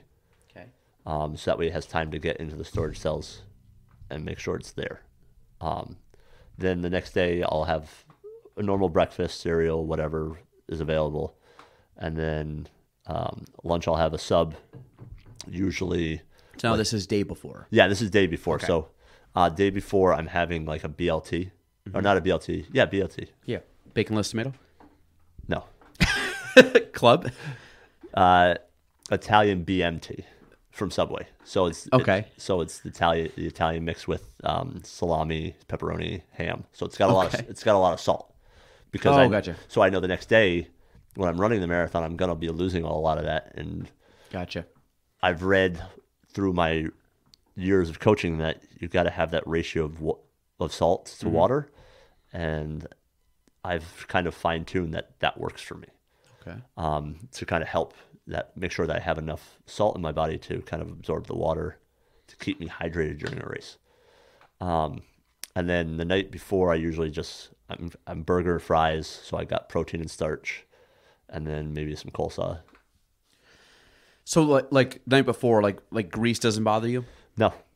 Okay, because I know some people like they don't want the grease or fried or anything like that. So again, it's all about the individual and finding out what works for you. And that's the thing that I like about the sport of running is it's an experiment of one, because everybody's so different. So what might work for me might not work for you at any distance. So if I'm training for a 5K, you're training for a 5K, the morning of, I could have 3 bowls of cereal half an hour to 45 minutes before the race and be fine. But somebody like yourself may not be able to stomach the milk for running 5K and might see that cereal again. Sooner than they want. Okay, so night before, say burger, fries. What time do you go to bed typically night of? Depends on what time the race starts. So Boston starts a little bit later. I think that starts at 10. So don't have to really get up as early. But for like New York, it starts a little bit earlier. So I wanted to be in bed 9:30. Okay. Because you got to get up at like 4. Because for me, it's really 2 nights before is the important night for sleep. Gotcha. Because the night before, as long as you're just resting, your mind's going to be thinking about so much. Like, okay, I want to do this at this point in the race. I want to make sure I have my gel at this mile marker, just to make sure that late in the race, hopefully everything is played out the way you want it to, and you can run that fast time. So you wake up in the morning. Do you have any morning routine that you do prior to a race? I always have a banana for the potassium. And then a bagel, just a plain bagel. It's usually sesame. No, not toasted, no cream cheese, no butter, just a straight up plain bagel. A few hours before, and then I make sure I'm staying hydrated, going probably about an hour and a half before. I'm hydrating the whole week to make sure I'm properly hydrated. Yep. But it's about timing, because at the same time you want to be hydrated, you don't want to be stuck in a porta potty as the gun's going off. You want to make sure that everything you've done your final preparations, so that way you're on the line when you should be. So then, how long? What's the last point you eat before a race? Usually an hour and a half. And then when you show up, do you have anything? You mentioned gels, but is there anything is this stuff that you keep on you when you're running? Yeah. So I have an ambassadorship with Goo Energy. Okay. They're a electrolyte company. So they have gels, chews, stroopwafels. And I found that for me, the Goo works because it's easy for me to get down. I've also found that there's a certain flavor that works for me because I cannot do the aftertaste of everything. So like you see up here on the screen, you've got all these different flavors. You got like strawberry banana, jet blackberry, salted watermelon. I cannot do any of those on race day. So they have a brand or a flavor called Tastefully Nude. It's plain. It's just plain. So it's pretty much just tastes like sugar. And it leaves really no aftertaste. And I found that's what works for me. So I take them at certain times. Mm-hmm. And I do something differently than most people do. A lot of people just take them all at once, the whole packet. I spread mine out in smaller gulps over a 2-mile duration of a race because I find that it's easier on my stomach and it works for me. I would think too, if it's it could be a mental thing too. I feel like almost like a timer for you. Yeah, so like a metronome. Like I have it on every whatever it might be, half a mile, quarter of a mile. So I don't really during that time period of 2 miles for my first gel, I don't really say, okay, every quarter of a mile I have to take it. I just know from miles 6 to 8, I have to take one, and then miles 15 to 17, I take one, and then miles 21 to 22, I take one. And if I don't have the whole packet in at the mile 22 mark, I toss it. So I do take the whole packet from 6 to 8 and 15 to 17. And then if I've only got half of the packet done. So you always carry 3 on you? Yes. And do you do you have a pocket or? So I have a little pouch that kind of built in the shorts. I don't like to put them in the shorts. I have a Nathan like belt that has like a little pouch on it. Okay. That expands, so it holds all the gels. It's kind of like a slim fanny pack. Yeah. Okay. Yeah. A very, very tiny fanny pack. Gotcha. And that adds probably 0 weight to anything. Yeah. The only thing that really adds weight is the gels, and they're not really that heavy. They weigh like 0.2 of an ounce or something like that. What's the nutritional one in, like, let me see, nutrition label. Bulb, I just want to see kind of what your the nutrients are and stuff. Birthday cake, is that good enough to look at? Yeah. Any of these? I believe they're all the same. About 100? Yeah, they're all about 100. I think they have a series of Roctane flavors, which have more caffeine and more calories. But I think they're regular gel flavors. 21 grams carbs, 1 grams of fat, 0 protein, calcium 30 milligrams, sodium 50 milligrams. So some of these are salt added. I think I was looking at like salted. Yeah, some of them have added salts to them. Okay. Because again, salted caramel energy. Let me just check this one. So 125, so a little bit more. Yeah. And this one's 0 fat. So I'm assuming you don't want fat, right? You don't want you want these to digest fast. Yeah, you want them to be able to get into your system as quick as possible. Gotcha.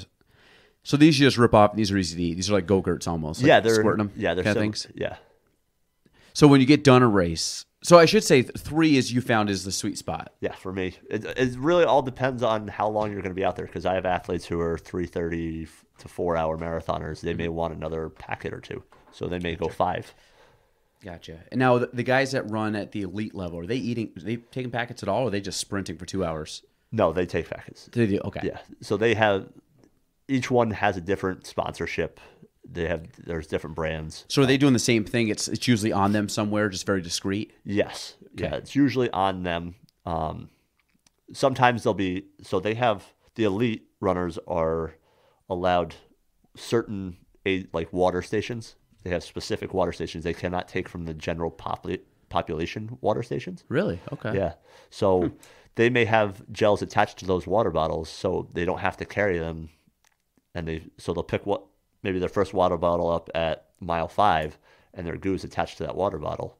So that way they'll be able to take it instead of having to worry about carrying it on them. And they grab it on the fly and they're eating it. Oh yeah, yeah.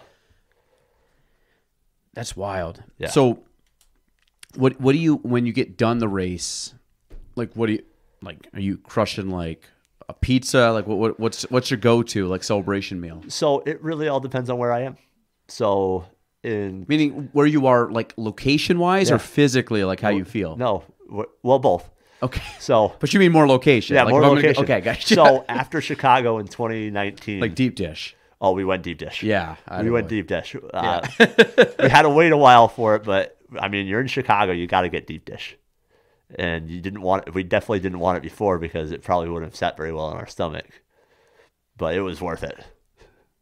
So it's usually something big. Like Yeah, you're pounding food. So when I went over to Japan in 2020, right before COVID, for the Snowshoe World Championships, after the race, when we were back in Tokyo, I tried sushi for the very first time. I've never had sushi before or after. It was in Japan too? It was in Japan. So you've never had sushi, like, just even local? Nope. That's wild. Yeah. I love sushi. It's one of my favorite things. I'm not a big seafood guy. But I figured I'm in Japan. Did you like it? Oh, it's delicious. But we haven't tried it since. Why not? Because it's like, I feel like it's not going to be the same. Like, Oh, probably not. Yeah. like it was so good. Like, my biggest fear of, Well, how'd you get it? Did you get a roll? Did you get like a nigiri? I got a salmon roll. Salmon roll. Okay, it was a roll. Okay. Yeah, just a salmon roll because I knew what it was. I could read the ingredients, and it was like, okay, I can. At that point, because like I said, I've never really been a big seafood guy, so I started eating salmon probably about 6 or 7 years ago, because I know the benefits of it. Yeah. And That's so funny. So I was like, you know what, I'm going to do this. While I'm here, I'm going to get sushi in Japan. I can't believe you haven't had it since. Like, well, I'm planning on having it again when I go back to Japan.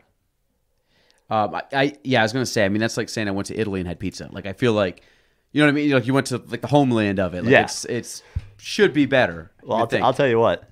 I've been to Italy, and there's some pizza here in the U.S. that's better than a lot of the pizza in Italy. So I went to Italy too. We were in kind of near Pompeii. Okay. And I just remember the pizza. So they rolled out. We were on like a school trip, senior year of high school. We're all sitting there, and they dropped. There's like 6 of us at table. They brought out 2 pizzas. I'm like, oh, that's just good, decent enough for all of us. But I'm like, pizza looks good. Yeah. But it was like thin crust, super good toppings, and I like thin crust pizza. I'm not a big like thick. I like deep dish and like thin crust. I don't like the kind of like the generic one you go get and it has like the doughy, a lot of dough. I don't like that. I like toppings. I like it thin. So all of a sudden they came and brought 4 more pizzas out. So we each had our own pizza, which was, I would say it was well over. It wasn't as big as a large pizza typically around here. It was probably like a 14-inch pizza, and that was absolutely incredible. But it was the ingredients. It was thin crust, but it was just like there wasn't a ton of cheese either. It was like a marinara sauce or some type of red sauce. They actually had basil leaves on it, and I want to say it was. So you got the margarita. It was like a margarita. Yeah, they didn't call it that over there. I think they just called it a cheese pizza or whatever it was, because they had almost like it wasn't provolone. It was mozzarella cheese, but they had like slabs of mozzarella. That's how they do it over there. Oh, it was so good. Yeah, that's good. So when I went over there for the Snowshoe World Championships in 2019. Where was that? Like up in Milan or Torino? Or so we flew into Rome. Da Vinci? Yep. Mm-hmm. And then we stayed a couple days in Rome, and then we went north to Verona. Okay, yep. We were in Verona for a couple days, and we actually took a day trip back down to Florence and Pisa? Pisa. Pisa, yeah. Yeah, we went down to Pisa. We didn't stop in Florence. I wish we had, because I later found out that's where the Statue of David is, and I would have liked to have seen that. In Florence, yeah. Yeah, so didn't really do my research. And that's how I like to travel. I just like to kind of not have any plans. I like to just go on a whim. Zero expectations. So those Snowshoe World Championships were about an hour and a half northwest of Verona, in a small little town. And so when we did our day trip to Pisa, we went to the tower, and then right away went to get pizza afterwards, because we had a thing. We were going to, because I went with some of my former high school athletes, we were going to try a pizza in every different city we went to. So that's great. So, and we determined that we couldn't have the same style of pizza. So if in Pisa I had the vegetarian pizza, I couldn't have it anywhere else. See, I would have thought you just would have stuck with the same one, like apples to apples. Like, give me whatever your basic one is. Little variety. Okay. A little variety. I mean, you got to enjoy yourself. Yeah.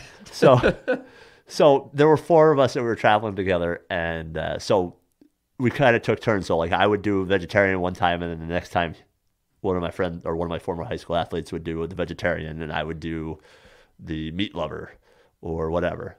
But yeah, when I tried the vegetarian, they had like cucumber. on That's it. different. It was different, and it didn't really taste all that great. You know, have you ever had a dill pickle pizza? I have not. I've had that. It's different. It's not bad. It's just different. It's not something I would go to. Like, I love ham and pineapple. Like, some people don't like pineapple on pizza. I've always loved ham and pineapple. The salty and the sweet. It's great. You're one of the few. Actually, I was even told it's better off to get bacon or no pepperoni and pineapple because it's got more salt. Yeah. Than ham.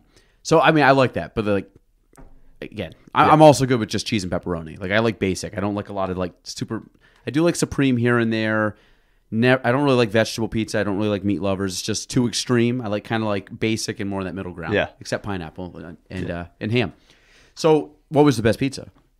Venice. Venice. We did a day trip after the race to Venice, and then we had a guided tour. And during the guided tour, I snuck into a little pizza shop, and they had a very thin crust pizza. Yeah. Like actual like pepperoni.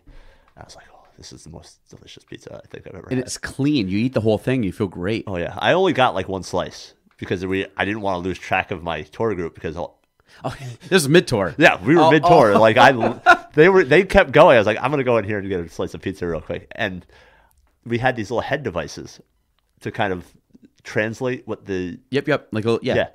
So if he got too far away, It looked like this. yeah. So they lost connection, and I was like, uh-oh.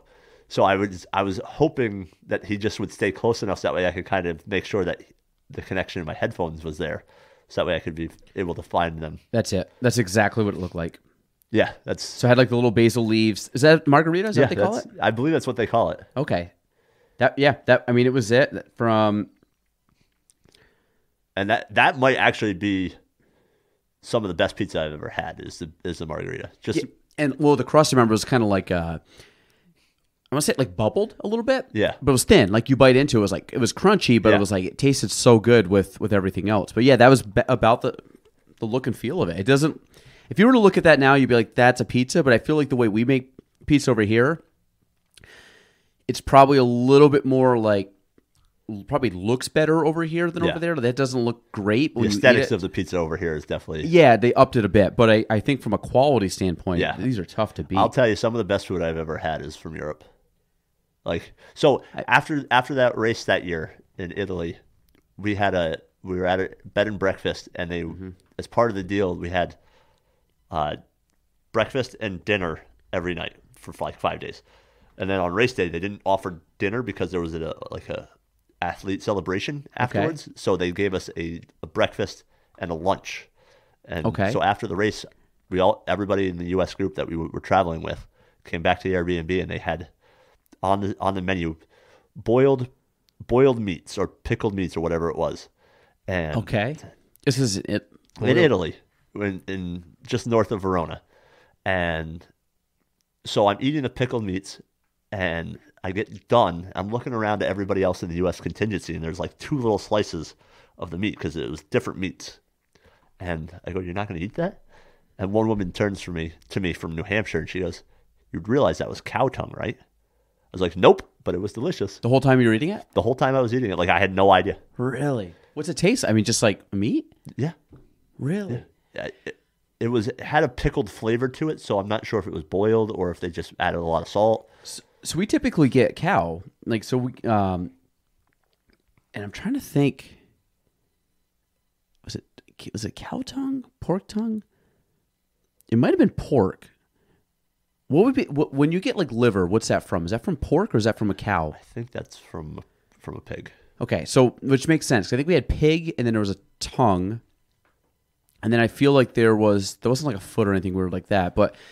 I tried the liver one time, and it was gross. I don't know if I cooked it. It just tasted awful. Yeah, liver is one of those things that I threw them all out, and then there was tongue, and I didn't try it because I'm like, oh, that thing was like liver. So I'll be honest, I usually try everything, and that one I shunned because of the name. Which had I been like you and been like, this is freaking great. Remember back in the day? Did you ever have frog legs?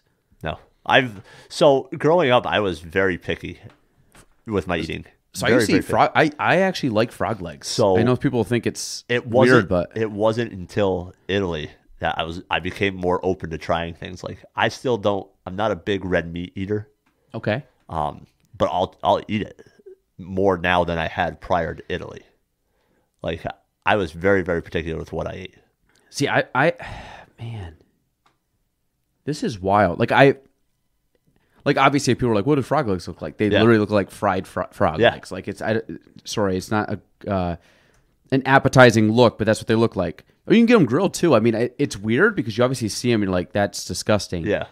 Looks like a lot of them are deep fried. I remember having the ones that were deep fried. I mean, that one looks more of like a rub. Yep. This one right here. Maybe a barbecue? I don't know, but isn't this weird though? Like the look is weird. It's like when you get octopus or like squid or something. I mean, I don't know if there's a way to make these look prettier because they're in the shape of basically think of a frog cut off. Well, I believe they're a French delicacy, aren't they? I think so. Yeah, I think there's spots where these things are. I mean, you got to think too. Like, I know it's weird. Like frogs, it's an animal meat. Yeah. So I mean, you eat chicken all the time, or pork or whatever. You eat meat. You eat those stuff all the time. You don't even think twice. Like it's a pig, it's a cow, it's whatever. It just happens to be in the shape of a little animal. Yeah. That you wouldn't necessarily. It's like going to India and trying crickets.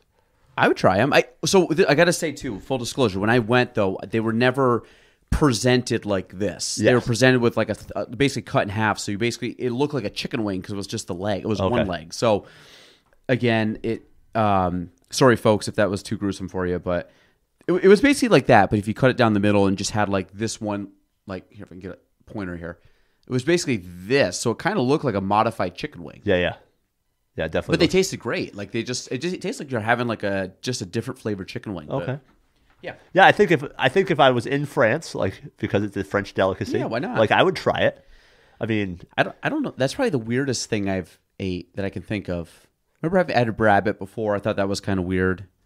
I had was it bison? Oh, bison's delicious. Bison's great. Oh my God. I don't think it was. So there's a bison place that sells meat down off of exit 29 that I found a few years ago when I was trying to pound out a lot of high peaks. Okay. And like every time I'm down that way, like I stop in because I want bison meat because of the low fat that they have. Yeah, it's very lean. Yeah, very, very lean. I mean, that's again, it's in the shape of a rabbit. That one's different. But I had it wasn't it was something like that. It just looked like it was just meat that was almost grilled. looked like ribs. Yeah, this looks really good. It looks some kind of barbecue spice. Almost like Kansas City barbecue. This is that one's a little different there. Yeah, it almost looks like a tomahawk steak. Yeah. But it was good. I think you get some of these foods you just don't think of, and then you have them, and you're like, they're actually pretty darn good. Yeah. And of course, when you think the entire world, like, there's a lot of, like, especially when you get to, like, different cultures and stuff, they have a ton of different food. And you show up and, like, say you go to Asia, they're going to have different food there, and you try it, and, like, this actually tastes pretty good, you know? And I'm sure there's weird stuff. People come over here and, like, hot dogs. I'm like, oh, I don't know the hot dogs. Like, that's probably off the top of my head, that might be the weirdest one. There was a one I had up. It wasn't bear. What was it?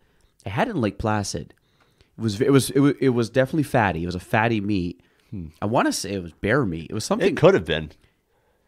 It's I feel like it was something different. It wasn't elk. Man, it might have been bear. It was a fattier cut. I remember there being a lot of like marble, a lot of like you had to cut away. Yeah, I mean, I don't know if that's sauce or if that's for me. I don't like that fatty texture. Like I love a ribeye, but then sometimes you get it when like like that's why sometimes prime rib I don't, because prime rib is supposed to be fairly lean, but I always find it's like there's so much. I don't know. I'm just not a huge prime rib guy. Yeah, it's never been my. I'll eat it, but it's not my favorite. What's your thoughts on people that do two things? Ultra marathon people, which I don't even know what the distance is on that. That's like races at 100 plus miles. So ultra marathon is anything over a marathon distance. So as soon as you hit 26.3, technically it's an ultra marathon. So I had a woman compete in the Twisted Branch 100K this past weekend in her first 100K, which is supposed to be 62. Okay. And it ended up being like 64 and a half. I give props to those people. Like their mentality is on a whole different level than I'm at right now. At some point, yeah, I'll try it. But right now, I'm all about going fast and just let me out on the road and let me fly. So someone that's running an ultra marathon, like let's say the 62 mile, do you know what they're hitting roughly for splits? So she started out pretty strong. She was probably averaging like 10 to 12 minute miles. Okay. And that's pretty good. Yeah, that's pretty good. Okay. Considering it was her first one. And she got to mile 40, and I think because she went out a little bit quicker the first 20 miles or whatever than she really wanted to, it started to catch up with her. And by mile 60, she was running, and I use that term loosely, 18 minutes miles. But it's not flat. They typically do terrain. Yeah, so it's usually up and down. So she had 10,000 feet of elevation gain over the course of her 62 miles, and it's depending on where you go. Like the terrain is different. So like you go out west and you run those 100Ks or 100 milers out west, their trails aren't as technical as the trails we have here in the east. So so if you go hike a high peak, it's more dense over here. Oh yeah, it's more dense, but it's also more rocky. Like a lot of their trails don't have that same amount of rocks that we have here. They're more defined too, right? Like, I mean, if you go out west or something, you're climbing the trails are a little bit more defined. Yeah, they're easier to traverse. Yeah. So it makes running those bigger ultra marathons like Hard Rock 100 miler or Western States, they tend to be a little bit quicker because of the fact that there is really no technicality to it. There is some in regions. But if you look up the Western States winner or world record or record, whatever it is, it's like... What's it called? What's the race called? Western States. 100? Yeah, 100. So I think the record was set last year or this year. It's like 14 hours. It's over here. Course records. 14:09 for 100 miles. There you go. Oh, sorry. I was looking at the 2000. Sorry. That's fine. It's roughly the same. This 2023 results, the guy ran 14:40 for 100 miles. That's 14 hours and 40 minutes, 100 miles. That's like 240 per marathon. Wow. Which breaks down to like 6:15 per mile. And this is on trail. Wow, that's wild. Yeah. And they cross streams. They're up over mountains in the Sierra Nevadas. What's your what age do you think runners peak at? So when I was how old are you now? 38? I am 30. I just turned 38. 38 okay. On Friday. Oh, happy birthday! Late birthday, I guess. Yeah, thank you. So when we were growing up, the ideology was that men peaked in their late 20s, early 30s, and women peaked in their mid to late 30s. But they're finding now that men are now peaking later in their mid to late 30s. Like Eliud Kipchoge just broke the world record marathon time last year as a 38-year-old. Well, I mean, I'm looking at these right here, and that's why I asked you. I'm like, you must be coming on peak because this looks like peak is almost late 30s based on this. Yeah. So you actually might be the median. Yeah. So with ultra marathoning, I feel like the older you get, the better you are because of the fact that it's more experience based. Because somebody who's just coming into the sport of ultra marathoning doesn't have a whole lot of experience on how to go out slower or when he or she should be eating something and what they should be eating. It's all a learning process with endurance running, which is the cool thing about it. But yeah, wow, that's wild. Have you ever seen the Berkeley Marathon? Yes. I actually had a runner, a former athlete, open athlete that I used to coach. She actually did it last year, I think. The Barkley. Sorry, Barkley. Yeah, the Barkley Marathon. Have you ever seen the documentary on that? I've never seen the documentary. Oh my God, it's wild. But it's a huge thing. Like in the running world, it's a huge thing to watch every year because of how it's run. Like I've heard that like the race starts when the race director lights up a cigarette. It's true. You got to watch the documentaries. There's a couple of them. I saw one. So I'm not going to give you a spoiler alert because I think they've run it for like 30-something years and they've only had like 20-something people finish. Yeah, over the last couple of years though, they've had a lot of people finish it. I mean, relative to the amount of people, relative to the amount of people that actually finish or start it, I think they said only 35 people start, and the amount of people that finish is like in the single digits. Yeah. So it's like 1, 2, or 3 probably a year. Well, tops. that's kind of like none. That's kind of like the Spartan Death Race. So I'm not sure if you've ever heard of that one. How long's that one? So I don't think there's a set distance, but the obstacles you have to do, the challenges you have to do are different. So I think it might be a 24-hour race. And you have to, like, the first year that they had it was the year that I won the first ever Spartan race. And I think if I remember correctly, they actually even invited me to do it. But so what it is, it starts at like 4:00 in the morning, and you have to sprint up this hill. And at the top of the hill, Is this the one in Killington? no, this was in Vermont, but it wasn't in Killington, I don't think. So you sprinted across this road, a dirt road, up this hill, and at the top of the hill was a bunch of stumps, and your bib number was stapled to the stump. You had to unearth the stump and carry the stump with you until a certain point in the race. Oh, Yeah. So then another part that I remember specifically is they take the chain off your bike because you're supposed to have a bike, and they put it in a plastic bag with your number on a bib number, or somehow they have your number on the bag, and they throw it in a river, and you have to go into the river, find your bag, put your chain on your bike, and then bike to a certain point. what's this called? It's called the Spartan Death Race. And then there was the other one that I remember specifically was you had a can, like a soup can, a match, and an egg. And you had to boil the egg. You had to start a fire, get water, boil the egg, and eat the egg. So what's the? I mean, the point of this is It's more of a mental thing than anything. okay. I was gonna say this is like It's more... it's like a pseudo race, but you're just trying to. Yeah.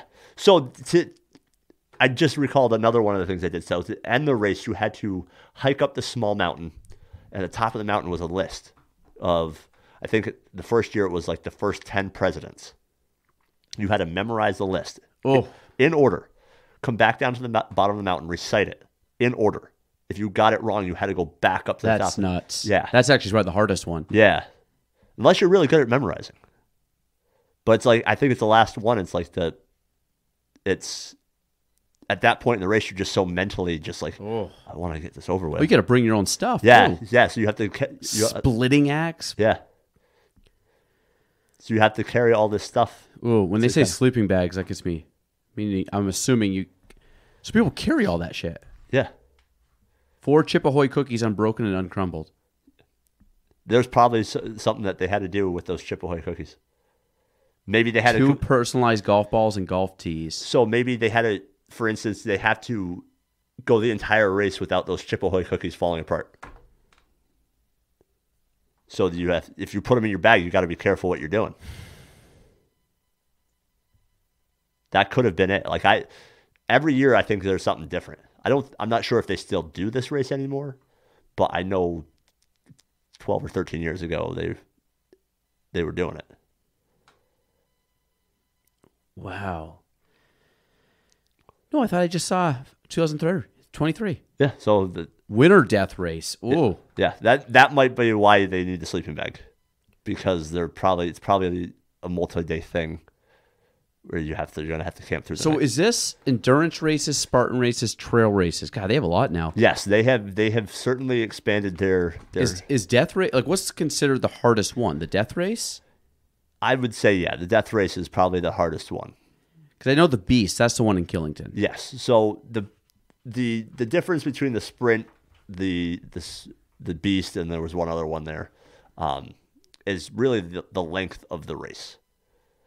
The obstacles usually, the distance to obstacles ratio is usually the same. But that's the one that's actually Killington Mountain every year, I believe. Yes. Yeah.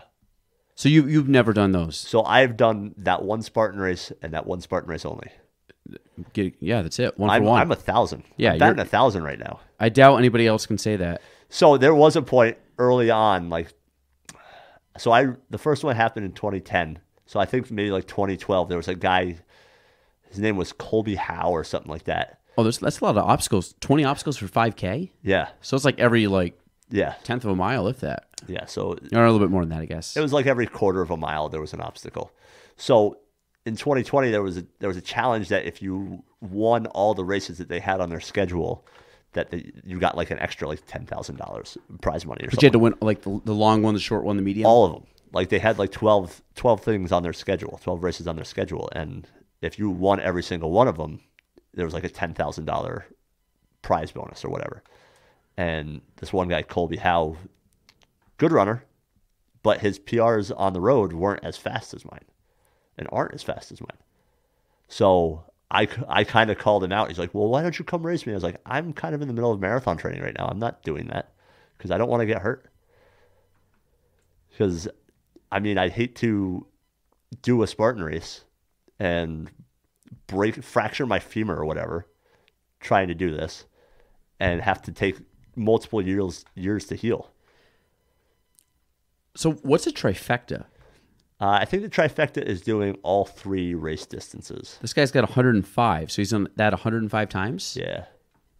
So is that just they can't be, so they offer obviously more than once a year. Oh, yeah. They have calendars for each different distance. Wow, this is wild. Yeah, and they're now global. Wow. Yeah, it's really it really took off really quickly too. Guess Obstacle racing in the early 2010s became a huge thing. You had the Tough Mudder, you had the Spartan race, you had Tough Mudder's a part of this. Tough Mudder is its own brand. It's its own obstacle race brand. But it looks like it's so it's not merged with. I don't think so unless they've done it recently. I feel like they did. It's on the same website. Or there's a link from this website. So maybe they have merged. Maybe they bought Tough Mudder out. So what's the difference between Spartan and Tough Mudder? There really isn't a difference. Okay. I didn't think there was, but I wasn't sure. I've never done a Tough Mudder, so I think the Tough Mudder isn't quite as hard as the Spartan races. I think I'd be down to do one of these. Like I think they're fun to do. Like I highly recommend if you're like you can go with like a group of people and just kind of like hang out and just have fun. Yeah, and, it's so unless you're really down like a serious obstacle course racer, like this would be the way to go. The color runs, Ragnar relay races, those are like big things in the running community because they're not like, hey, it's all about time. It's about more the camaraderie of the event. Mm-hmm. And I enjoyed doing the Spartan race when I did it. What about the guys that run or guys or gals that run like marathons every day? Have you seen some of those, like the Iron Cowboy and crazy like Cam Haines and Goggins and all those nuts? Yeah, so I don't know which marathon I was going to, but I watched the Iron Cowboy documentary, 50 marathons in 50 states. Is it worth watching? In 50 days. Yeah, it's interesting. It follows him. This one, right? Yeah, the story of 50-50-50. Yeah, it's a good one. It pretty much follows him trying to do 50 marathons in 50 states in 50 days. And you could see where it's taking a toll on him physically and his family life. So this is what I do when I want to Iron Cowboy. There we go. Yeah, I would highly recommend that one. So this is 50 marathons or 50 triathlons? I think it was 50 triathlons, now that I think about it. That's wild. And I think they were full Ironman triathlons. I don't remember 100% like now. Training plans for these, like this is unreal. Yeah. So James Lawrence, he's Canadian, right? I feel like if you name James, I think good chance you're Canadian. I think he was American. I think he's American. Is he? I think so. I might be wrong about that. I don't know a whole lot about him other than what I watched in his documentary. Let's just see what a marathon is. Train, beat my best time. I'm doing this for you, not me. Qualify for an elite race. Oh, probably because they're like, oh, we're moving. Yeah. So you already a lot of these guys who do these type of things also coach. so it offsets a lot of their travel expenses. Oh, I bet. Yeah, absolutely. So they can say, okay, well, I'm going to do this. It's a triathlon. I can write off all my travel expenses to it because I coach triathletes. I mean, one-on-one coaching, that seems like a steal for if this guy's as good as he is. It kind of looks more like group coaching. Yeah. So doesn't matter. I'm not doing it, but I'm just saying, so like, a lot of coaches, actually, that's pretty cheap in my opinion for what I for one-on-one, yeah, absolutely. Yeah. Because I know there are coaches out there that charge several $100s a month for one-on-one. Yeah. Yeah, I was actually thinking it could even be in the thousands if they're highly, depending on the level. Like, I'm sure the professional guys are paying a couple thousand if they have like a true track, whatever coach. So I follow a lot of professional athletes on social media, and there's a lot of different training groups out there that are coached by the same guy or woman, and I'm sure that those coaches are getting good sums of money from the 10 or 12 athletes that they're coaching every month, at least $500 to $600. And if you're coaching 12 athletes and you're making $500 a month off per athlete, that's $6,000 a month.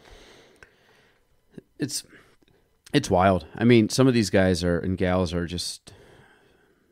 Yeah, I mean, it's the sport of triathlon, endurance sports, whatever you want to call it, running, distance. It's amazing the things, right, Utah. The things that you can do in the sport and what's available to do on all levels, coaching, as an athlete, as a spectator. What just because we're gonna wrap it up here in a sec. What haven't you accomplished yet that you want to accomplish? Obviously, the 6, that's a big deal for you. So there's only a couple things left I want to do in my competitive athletic career. I want to finish the 6, and I want to go 6 world majors, and I want to do run sub 230 in a marathon. The other thing is I want to do a full Ironman. Okay. To what extent, I don't know yet. I've done a half Ironman. Didn't really train for it. But I feel like during that half Ironman, like I got better with each discipline. Mm-hmm. Obviously, running being my best. So I did Lake Placid in 2018. The half? Yeah. Didn't train for it at all. We were dealing with some family health issues, and I just had no desire to train. And so I remember just pretty much focusing on the swimming because that's my big fear of the triathlon, because it's such a long way of swimming, and I'm not the strongest swimmer. So I knew once I got out of the water, like things were just going to get better for me. So I got on the bike, not a strong biker. I feel like on a flatter course, I probably would have done better. Mm-hmm. Just because a lot of your triathletes, they have no fear. They're just bombing down. If you've ever gone up to Lake Placid. Oh, yeah, go down the notch and stuff? Going down from... no, they come up the notch, right? Yeah, they come up the notch. Go down the backside? So they go down the backside by the Cascade Lakes. Yep. And if you've ever driven down that, like, imagine riding down on a bike that has a half-inch wide tire. Mm-hmm. And these guys are going 65, 70 miles an hour on a bike. We went to... one year I went up and watched the start, and we left, like, after the swim, watched everybody swim in, kind of went around, watched the first... I think it was the women were doing the professional event that day. Yeah. And we watched for the leader of the women's professional to finish the first lap. Yeah. And then she went back out in her second lap. And that's when we left. And then we drove out. We drove down the notch, and the people were coming up the notch on the bikes. Yeah. So it's a scene up there on and climbing up the notch on a bike is impressive. Yeah. Because there's no downhill. That is just like it's climbing. It's slowly climbing, especially once you get past River Road and you're climbing up what they call the Three Bears. Okay. Towards Northwood Road or whatever it is. Past Whiteface as you get up in that area. So, so it's pretty much right before you come into the village. Mm-hmm. Those last kind of 3 climbs are killer. And so like this year I had two athletes that I knew in the race, two professional women that I knew through snowshoe running actually, because a lot of your professionals, so a lot of your snowshoe runners are triathletes. Okay. Interestingly enough. Yeah. So they came up, one's from New Hampshire, one from Florida, and they did pretty well. So I positioned myself there, and I was talking to my friend Brian Wilson, and I was like, this is one thing I want to do. I want to do a full, but I don't want to do it here because I struggle with the downhills on the bike. Because once I got off the bike in Lake Placid, like I can remember my dad being there as I exited the oval, and him asking me if I was okay. I was like, the hard part's over. I know what I'm doing now. Yeah. So, I was gonna say exactly. So the hard thing with triathlons is they're so time consuming with training because you have 3 disciplines you have to train for. So I would have to cut back on the amount of running I'm doing and focus more on the bike and the swimming and putting the time in on those disciplines because I know I can get through a marathon and I'm pretty sure I'd be able to run a quick one at the end of an Ironman. And most of your professional men in an Ironman are only running like 235 to 245, like your leaders. I feel I could do that, but I'm not sure if I want to do it to compete at that level. I think I would just want to do it just to say I did one. But I think if you finish one of those things, that's impressive. impressive. I mean, watching some of those people come in at midnight, like it's like wow. That's the cutoff, right? Midnight? Yeah, so they start at like 6 a.m. They have like 18 hours or something like that to get in. I've had a couple friends or people that I've known finish. Yeah, I mean it's gnarly. Yeah, and it's one of the hard. It's the first one, right? It's the first Ironman was there, and it's also one of the hardest. So the original Ironman is in Kona. Oh, that was. Yes. I thought someone told me this was the so original. It's the original. Or was it the first one off of Kona? Yeah, I think it's the first one off of Okay. Kona, and I think it's the longest running one in the mainland of the United States. Wait. Oh, yes. So I think- yes. so I mean, Matt, years running. Yeah, so years running. So I think they're like 22 or 23 now. Okay. And that's the longest, I believe. But I heard it's one of the hardest ones because of the elevation Yeah. changes. So my friend from Florida, she just got her pro card this year, and she decided she was going to come up and do Lake Placid because she had heard such great things about it. I was like, have you done any hill training? She's like, we don't really have hills here. I'm like, you might want to come up here before. She's like, I can't really do that because she's a teacher as her. So I feel like that's got to be a shock to the system. yeah, so it is when you're a flatlander down in Florida, their highest elevation is like 310 feet in their state, and they're coming up to Lake Placid, and you gain 310 feet on the bike alone, like 3 miles of the bike alone.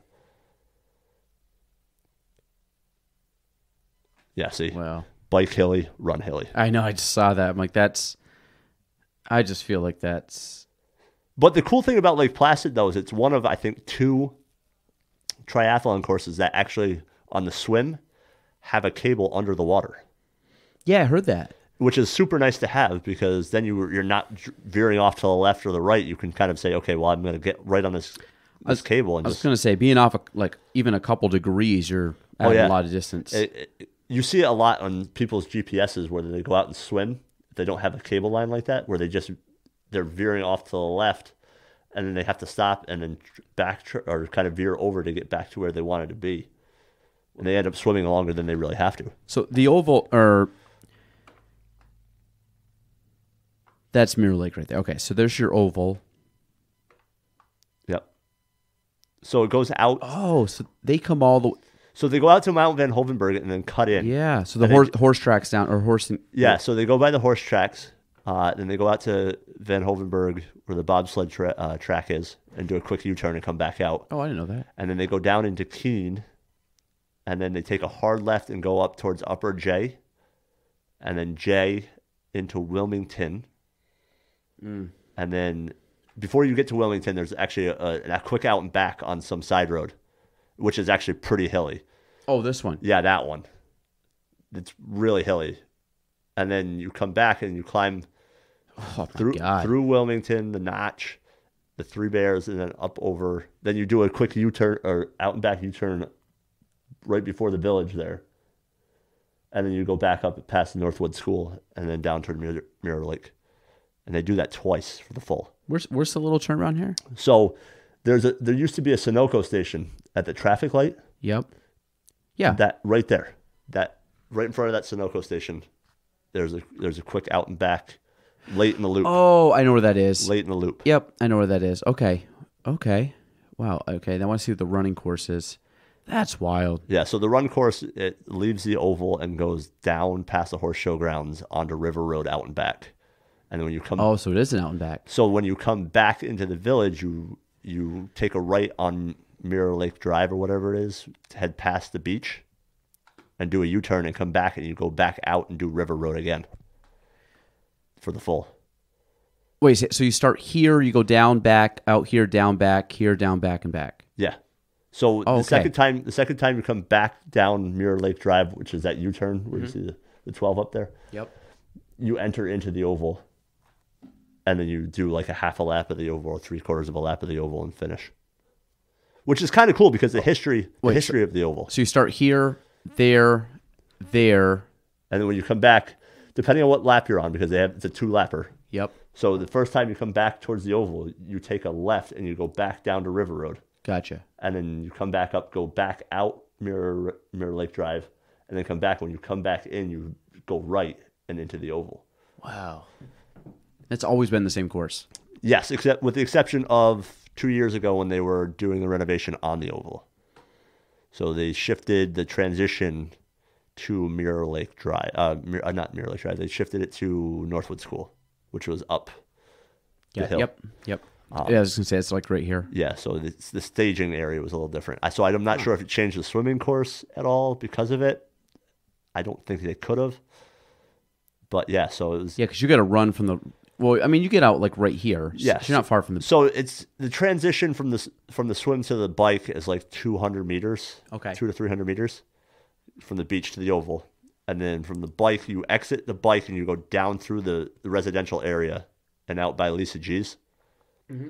And then when you come in, you go behind the high school and you have to get off where you went out on the bike. And then you come in, you get your shoes on and you head out the Main Street side of the oval and go down towards the traffic light. Oh, man. I wonder what people eat after an Ironman. Are they even hungry at the end of one? I feel like you're probably so burnt out you just want to go to bed. Well, a lot of people that you see them, they provide like pizza and chips and different foods in the finish area for the athletes.